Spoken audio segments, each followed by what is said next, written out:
রবিবার দুপুরে পুরাতন মালদহের নিত্যানন্দপুরে ছেলে ধরার সন্দেহে 4 মহিলাকে আটক করল মালদহ থানার পুলিশ। অচেনা মহিলাদের জিজ্ঞাসাবাদের জন্য থানায় নিয়ে আসা হয়েছে। স্থানীয় সূত্রে জানা গিয়েছে, দিন সকাল থেকে ওই মহিলারা গ্রামে ভিক্ষা করছিল। তবে বাড়িতে বিয়ে আছে, বিয়ের নাম করে তারা মিথ্যে কথা বলে ভিক্ষা করছিল। এতে গ্রামবাসীদের সন্দেহ হয়, তাদের ঘিরে বিক্ষোভ দেখানো হয়। তারপর পুলিশে খবর দেওয়া হলে থানায় নিয়ে যায়। তবে কি কারণে ওই মহিলারা ঘোরাফেরা করছিল তার তদন্ত শুরু করেছে মালদা থানার পুলিশ। মালদা থেকে বিশ্বজিৎ মণ্ডলের রিপোর্ট। আমাদের বাড়ি কোথায় বলে, বাড়ি আমাদের মলপুর।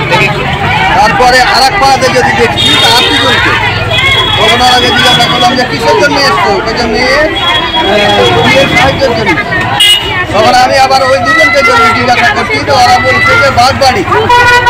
তারপরে চলে গেল এখান থেকে, সবাই টাকা পয়সা দিচ্ছে। মেয়ের কথা যখন বলছে, ওই পাড়াতে গিয়ে আবার বলছে যে বাড়ি হরিশ্চন্দ্রপুর, মানে যেখানে যেটা যাচ্ছে সেখানে সেইভাবে কথাটা বলছে। ওই পাড়াতে সন্দেহ হয়েছে যে জায়গা জায়গার নাম কেন বলছে, যে কোনো লোক একসঙ্গেই আছে তো এক জায়গার নাম বলবে। সেখানে জায়গা জায়গা 2 জায়গা 3 জায়গা 4 জায়গা বলছে, আবার বলছে রামপুর, আবার বলছে কজন ছিল?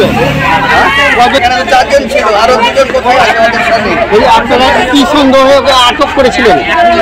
কি সন্দেহে আটক করেছিলেন?